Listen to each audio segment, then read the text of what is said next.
afternoon. My name is Brian Manley. I'm the Chief of Staff of the Austin Police Department. I'm here today to talk about some of the issues and challenges we've had that have been getting reported on the Austin Police Department Crime Lab, along with some issues with the backlog.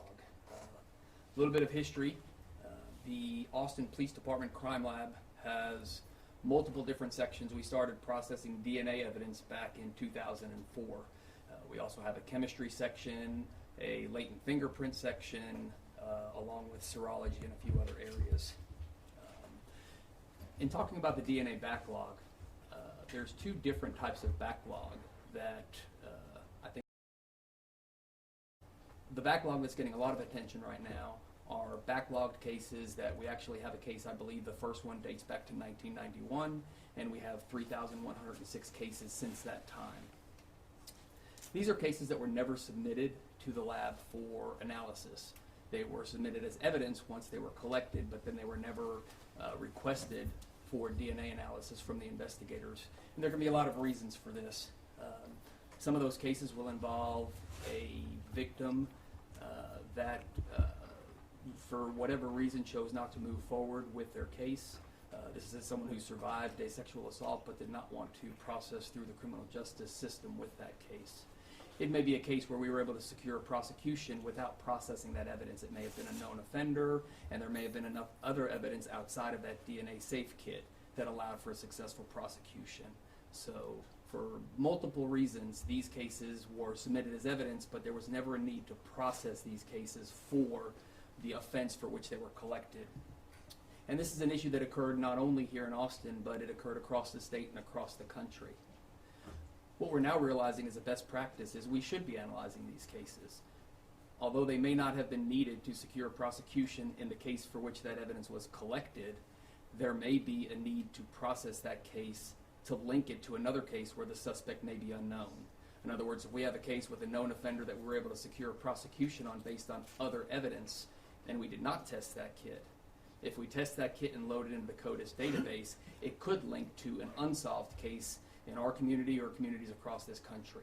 And again, this was a practice that was in place across the country. So we have crime labs across the country that are currently working through their backlogged cases. I think that's why we're seeing so much attention from different granting agencies that are making money available to clear up DNA backlog cases. The Austin Police Department is fortunate enough to have received a $2 million grant from the District Attorney of New York's program, allowing us to work on these 3,000 backlogged cases. And the first step in looking at these is a serology exam where we have to look at that DNA sample to determine is there even DNA in it. So the DNA analyst will conduct an initial test to get a presumptive result to determine if it then gets forwarded for DNA analysis. So we are working through those backlogged cases using the grant funds that we got from the District Attorney of New York. In addition to that, we have a backlog of cases that actually were submitted to the Austin Police Department's lab with a request that they be processed. And currently, as of this week, we have 1,253 of those cases, of which 600 are sexual assault cases. 208 of those cases actually have a DNA safe kit, and the remaining 392 are other pieces of evidence. It could be a piece of clothing, a piece of bedding, or something like that. So we have 600 cases in our current backlog that we have a request to process that are related to sexual assault. An additional 265 that are related to other types of crimes against person, and the remaining 388 are property crime cases. The main reason we have a backlog in the department, it's a capacity issue. We just don't have the capacity among our DNA scientists to process the number of cases for which we collect DNA evidence. An example, I guess just to give you the numbers that we have, we processed in 2007, we had a request for 639 DNA analysis for cases. This increased over the years. In 2008, 668. 2009, we went to 761. 2010, there were 844 requests. So this increase was steady over the past years, but it was most pronounced in 2013 when we ended up with 1,471 requests. This is the year in which we started collecting DNA in property crime cases. We realized that there could be benefits to collecting DNA in property crime cases for the fact that oftentimes a property crime offender becomes a violent crime offender at some point. So we began again collecting additional cases in 2014. We had 5 DNA analysts that were performing these analysis for us from 2010 through 2014, and we were able to secure 2 additional positions through our budget in October of 2014. The average caseload that a DNA analyst can handle is 10 cases per month. So if you just simply look at all those years we were operating with 5 analysts, our capacity was about 50 cases a month. And with these 2 additional analysts we got in October of 14, our capacity was 70 a month. And that has to take into account, obviously, we have analysts that will have to take time away for training, for vacation, sick time, so our maximum capacity was below the average 94 cases we were receiving per month. So we were just getting steadily behind with our ability to process these cases. So that's how we ended up with the backlog in the position that we're in. We're addressing that now. We've got an agreement with the Texas Department of Public Safety. They have agreed to take 20 cases from us per month. So these are cases that are in our current backlog, the 1,200 we just spoke of, and DPS has agreed to process 20 of those cases per month for us. On top of that, the Travis County District Attorney's Office is also getting cases analyzed if it's necessary for cases that are getting ready to go for prosecution. So there's a couple steps that are being taken right now to address the backlog that's in the system. This is the area where we're also making great strides with grants. We mentioned earlier this week that we were fortunate to receive a grant from the NIJ, the National Institute of Justice, $199,000. This is on top of a few other NIJ grants we already have that still have funding in them for working on the backlog. So we're using the money from these NIJ grants that we have to process our current backlogged sexual assault DNA kits. And then, as you heard us say during budget, and we stand ready to say again today, is that we're going to dedicate whatever internal resources we need also to cover the gap that the grants don't handle. We continue to seek out grants to assist us with our backlog, again, as do police departments and crime labs across the country. Everyone is trying to work through their backlogged issues. So that is our commitment to this community. It's the commitment to the survivors in this community and to those agencies that support our survivors, that we're going to take the steps that are necessary to clear up the backlogged cases in the manner that I just described. The timeline for getting these cleared up, as I mentioned, we're going to send out the 20 a month to DPS, and then we're also going to outsource the remainder cases to private labs.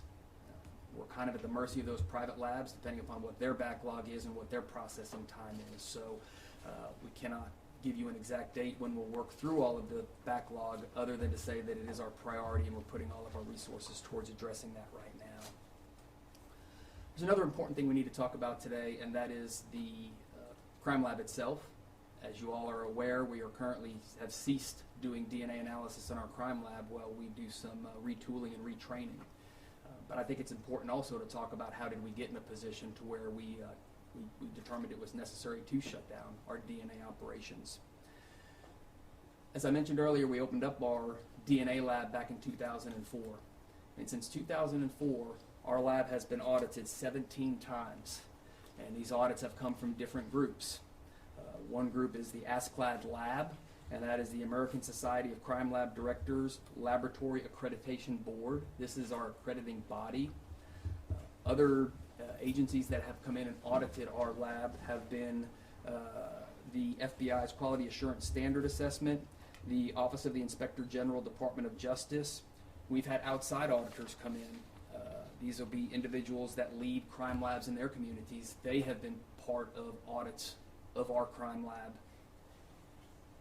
Out of these 17 audits that have been conducted on our lab since 2004, none of them had any findings regarding our casework and how we were doing DNA analysis. They had administrative findings. They had issues they might have brought up with the chain of custody or with the documentation. But as far as how we were conducting the science of our DNA analysis in the 17 audits conducted since 2004, there were no findings that we needed to make any changes. So our scientists in the lab were operating under that belief that the audits and the accrediting board that came in gave us the seal of approval for the methods in which we were employing. Earlier this year, we had a few retirements of high-level managers out in our DNA crime lab. Our crime lab is actually over all of the different services. We took this as an opportunity to do a review of our practices from a management and organizational perspective. Do we have the lab organized in the best manner? Is it staffed appropriately? Are the divisions of labor set up appropriately? And so we saw this as an opportunity as we looked to find the next leaders for our crime lab operations to make sure the operation itself was structured appropriately. To do this, we reached out to the Major City Chiefs Association, and they have a forensic science committee. We reached out to them in January, and they agreed to send two of their lead scientists to Austin at our request to analyze our lab operations. From February 1st through 5th, these assessors were on site, and they conducted a very focused review of our operations to identify areas for improvement in our management, our organization, and our structure. They did not come in to judge whether or not our processes were compliant. This was not a compliance audit to determine if the science that we were doing, the methods we were employing were appropriate. This was an organizational review. And that took place in February of this year. And that audit did have several findings on changes that we needed to make to our organizational structure, our staffing, and management type issues. We had another review that took place May 27th through May 28th. And this was a review conducted by the Texas Forensic Science Commission along with the ASCLAD lab group that I described earlier. This was a review that was conducted by the Texas Forensic Science Group on all publicly funded crime labs through the state of Texas based on some issues that had been identified in the methods labs were using to analyze DNA sources that have a mixture, in other words, multiple contributors to the DNA source. Based on their concerns that they had noted when they looked at the protocols of crime labs across the state, they wanted to go in then and do an independent review of all of the labs. During their review of the APD lab, they had several findings, three of which were very important and that I will highlight today. The three are the issues with the manner in which we were doing our DNA analysis. They dealt with a contamination issue, and then they dealt with using certain types of chemicals beyond the recommended manufacturer's date. When we looked at the issue of how we were conducting our analysis, the Austin Police Department lab was using a method called quant-based ST. And I'm not going to sit here and go into all the science behind that, but this was a method that we should have moved away from back in 2010. There were new recommendations and guidelines, although not statutory requirements. There were guidelines that we should have been following that came out of a 2010 analysis from the Scientific Working Group on DNA analysis methods. We call them SWOG-DAM. They came out with a new protocol in 2010. And what the Texas Forensic Science Commission audit of our department points out is that our scientists misinterpreted that. And they stayed with their quant-based method instead of switching to a new ST-based method. And therefore, we were using a method that was not the best practice anymore. Our lab conducted validation studies on this quant-based method, and the validation studies lacked sufficient data to support the method. But again, we continued to use this because we were getting regular audits, as we mentioned, 17 audits since 2004, and we're not having any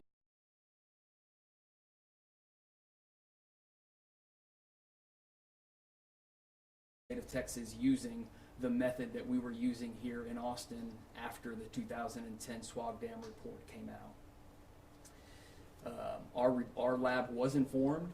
The district attorney's office brought some concerns to us regarding the methods by which we were conducting our DNA analysis, But again, based on the multiple reviews by all of the agencies mentioned earlier, our accrediting board and the outside auditing agencies, our scientists felt like we were using an appropriate method. In short, what all this deals with is the methods in which we interpret our DNA results. We were using standards that we should have changed back in 2010 when we're looking at DNA cases with a mixture sample. The report also highlighted issues with contamination and actually lays out one case where we analyzed DNA from a survivor of a sexual assault along with a potential suspect that was linked to that case.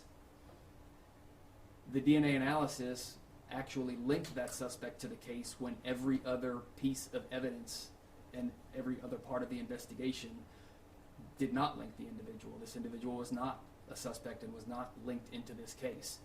And that's what's important to know, is that DNA is just one component of any criminal investigation. We're not seeking convictions based on DNA alone, but DNA is one component. And so the investigators realized through all of their other investigation, through the statement of the survivor of that case, as well as other evidence, that this person could not have been involved. And what we believe happened in that case was that the DNA analyst actually analyzed the source from the survivor of that assault at the same time they analyzed the source from this individual suspect, and conducting those analysis at the same time, there was a cross-contamination, and that obviously is not something that is an appropriate practice, and we believe that that's what occurred in this case.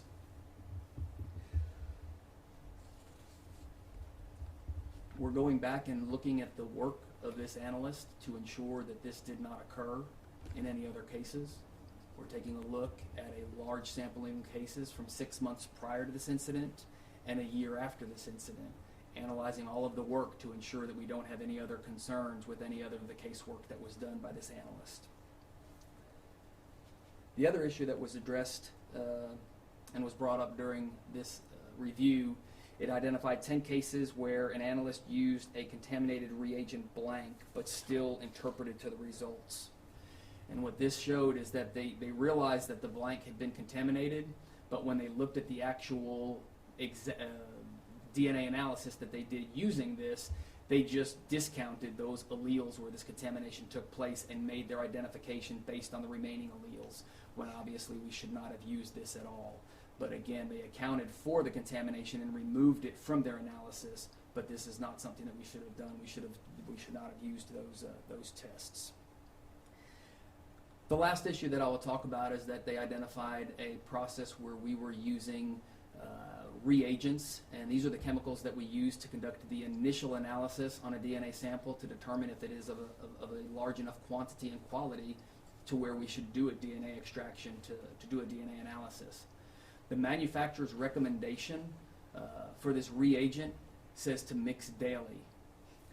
Our analyst, we know of an analyst that was mixing this solution and then was using it until they used it all up. In some cases, it would take them a couple of days to use all of the solution that they had mixed, up to the longest period was 4 weeks. So we are currently looking at how that may have affected whether or not we forwarded cases for DNA analysis. In other words, if over the course of those weeks to up to 4 weeks, the reagent had lost an effectiveness to the point to where it didn't positively identify a sample that was strong enough for further examination. So we're going through a process now where we are recreating that. We are holding reagents beyond that day up to a 4-week period, and we're comparing the results from an analysis with that reagent with a reagent that was mixed fresh that day to see if there is any deterioration. And if there's any cases, we want to go back and check again to see if we should be forwarding for a DNA analysis.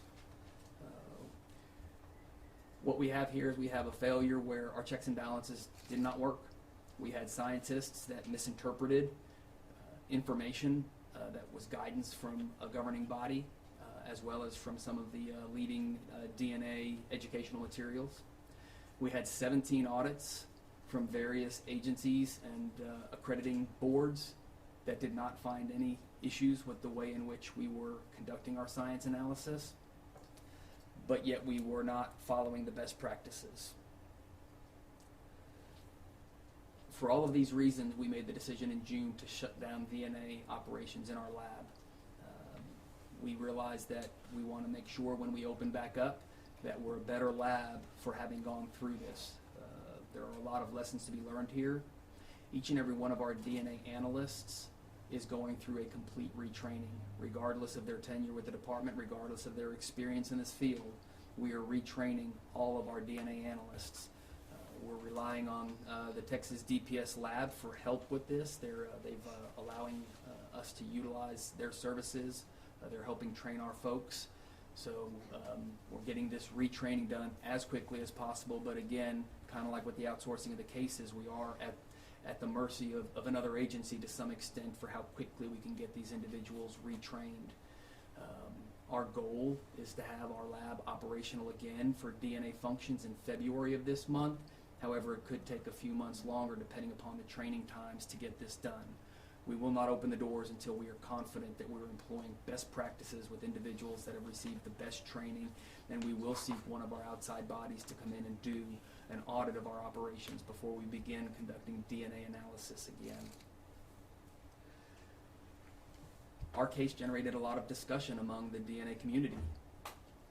Why didn't our accrediting boards, why didn't these audits pick up on a practice that should not have been in place after the 2010 guidelines?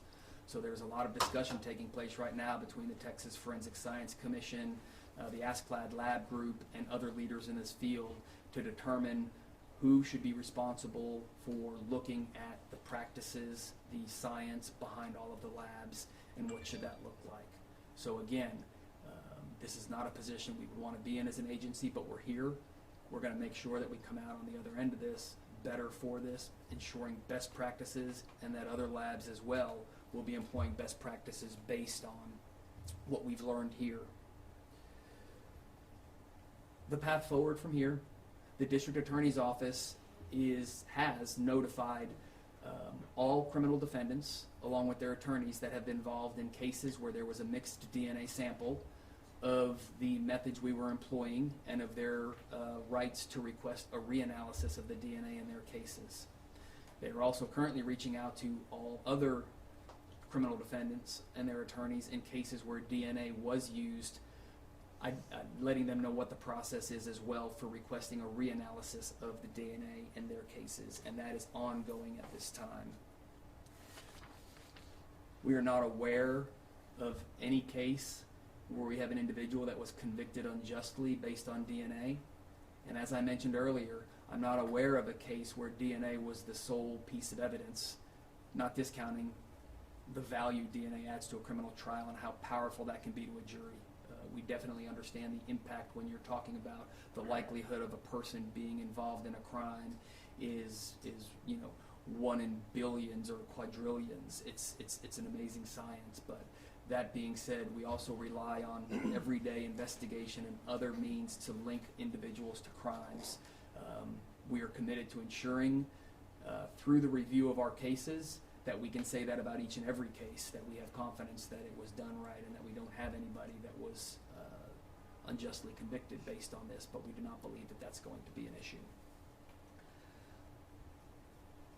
I think it's appropriate, and I want to thank our mayor and our city council. They saw fit in this budget year to give us the funds necessary to bring in 7 additional DNA scientists and a supervisor.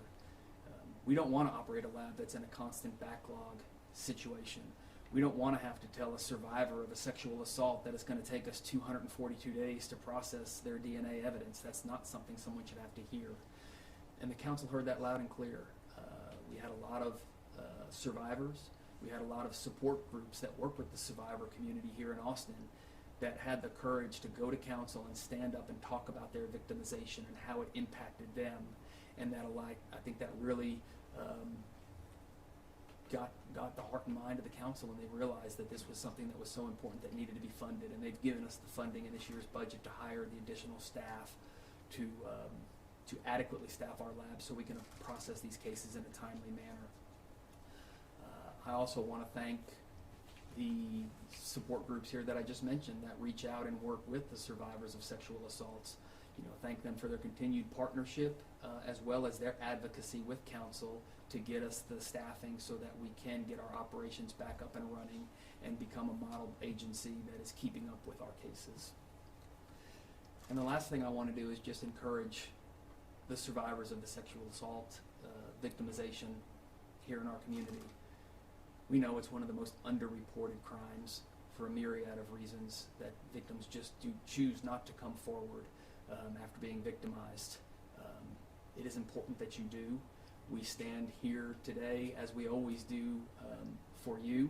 We want to advocate for you. We want to seek justice for you and for the horrific crime that you survived. This is a stand we've had for many years. We work closely with our advocacy groups here locally.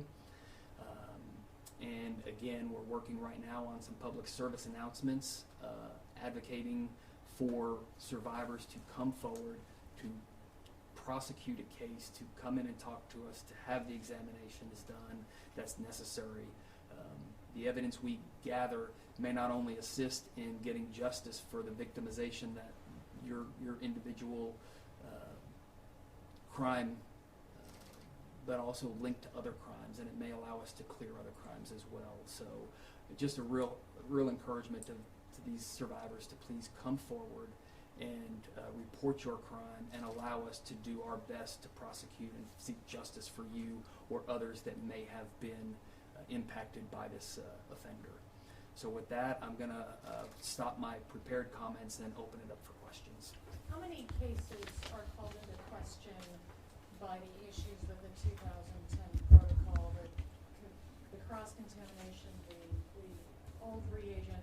You said that all the criminal defendants have been notified, but I don't recall a number. Sure, and I don't have the number for the Travis County District Attorney's Office is making notifications since that's going to be part of the criminal process.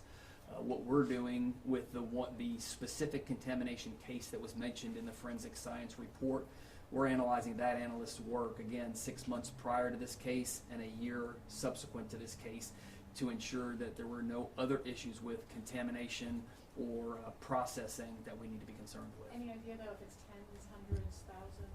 I would be speculating, and I prefer not to do that. I think if you reach out to the DA's office, they may be able to give you a better idea of what that number looks like. The Safe Alliance points to a study of a similar backlog testing when they just did a 5,000 lab results test up in Ohio, and it found that half of the sexual assault cases were linked to multiple cases, or linked to multiple. It showed that there were predators. Do you expect to find the same results here, or have you found those similar results in previous testing of cases here? Well, I think what you're hitting on is the importance of why we're going to go back and we're going to analyze these 3,106 cases that have been in backlog because there was never a request to actually process them. Again, that evidence may not be necessary for the case in which it was collected, but that evidence could be crucial to solving a different case that's unsolved at this point. If we have a case that we were able to secure a prosecution on, and therefore we didn't test the sexual assault kit because it wasn't necessary, testing it now and loading it into CODIS may link it to cases that are unsolved in this community or other communities. So I think it's going to be of great value locally as well as nationally as labs across this country clear up their backlogs and address this issue. And one thing that stood out to me as far as the series of cases that we have locally is we have the suspected sexual predator along Jollyville Road, who may still be at large. He's still at large. Are those cases? So there's two separate issues again. The So again, remember there's two separate issues. There's the issue of the 3,106 cases that are in backlog because we've never had a request to process them, and then there are the current cases that we're actually working on. I can assure you that we are prioritizing cases based on the need of that case to solve the underlying crime. If there is a suspected serial offender, then that is obviously a case we're going to get over to DPS or a private lab immediately to have it analyzed. Given the chief indicated to council on Monday that the intent was to work through all of the new pending backlog by the time the lab reopens. Previous analysis had that if the council dedicated an extra $500,000, it would still take 4 years to work through that backlog. how much does the PD think it's gonna cost to work through it in 6 months, and where's that money gonna come from internally? Yeah, there were a lot of discussions that were had with council as we worked through the budget process. I don't think that it's possible, even if we had the funds to do it. Labs don't have the capacity to work through our backlog by February. So as I mentioned earlier, this is a priority for our department, and we're pushing forward to get these cases analyzed. Again, there's two different streams here. There's the backlogged cases that were not needed for prosecutions, the 3,000 cases that we're using the monies we got from the Danny grant, the District Attorney of New York. It was a $2 million grant, and we're working to get all of those cases cleared up. And then we're using the grants that we got from the NIJ to clear up the cases that are currently in our backlog, the 1,200 cases I mentioned earlier. We will use grant funds for that. We're seeking new grants to assist with that, and then we will look internally for funds as well. And that way, when we can reopen our lab functions, again, hopefully in February, then we will push forward and to get that cleared up as quickly as possible. You said on Monday that $200,000 would probably cover about 50 cases. Depends on the cost of the case. Right now, to outsource a DNA sexual assault kit, our contract has a cost of about $900. And so, you know, it just depends. What you have to look at as well is we know how many cases we have. We know how many safe kits we have that require analysis right now. But until you do the initial serology and you determine if it is a sufficient sample to actually do DNA testing on, we don't know what that final number is going to be. So we just have to work through it methodically. If that's an average, what internal funds are you all targeting to test the other 550? Again, we're going to look within our budget. We're going to find money in different budgets within our budget. We have other sources, and we're going to seek grants. But as we've stated, we're committed to finding the funding to clear up our backlog. And when will DPS start taking on those 20 cases a month? Is that something that starts right away? Yes, that's already underway. That's been underway for several months. Chief, some of the communities say they've already lost trust in the Austin Police Department and don't think that retraining all of these technicians will simply be enough. They're calling for scientists to take control. Do you have an opinion on that? Well, scientists are taking control. I'm glad you brought that up. Actually, we're in the process of hiring an individual to run our crime lab. We're in the final stages of the interview, and this will be a scientist who has run crime labs before and has the requisite experience. The way we were structured in the past, and this was something that came up in the review that we requested from the major city chiefs, we wanted them to come in and talk to us about a structure that works best. We had the highest position overseeing that lab was not a scientist, but they had a scientist that directly reported to them and ran operations for them. And we now realize that that's not a best practice, and we want the person that's actually running the operations on site at the highest level to be a scientist. And we're also going to hire a technical lead that will be a scientist as well. So we will have multiple levels of individuals with the requisite scientific knowledge that we believe will allow for the lab to operate appropriately, keep up with changing protocols, and to have, you know, educated scientific discussions with each other to ensure that we're operating appropriately. You also mentioned in a public safety meeting last Monday that APD is currently doing their own review of the lab. What does that exactly mean? Well, we talked about the different types of audits. We talked about the 17 audits, how we have the outside agencies that come in and do audits. Some of those 17 audits were also our own internal audit, and that's where we go in and we compare ourselves to the accreditation standards and all. So that's what we were talking about. And y'all are currently doing that right now? We've got right now we're doing the retraining of all of the personnel. We believe, based on the review that the Texas Forensic Science Commission has done on our lab, along for the scientific portion, and then the review that the Major City Chiefs Forensic Science Group did for the organizational, I believe we've got the information necessary. The other audits that are going on now are the actual cases themselves that we're taking a look at.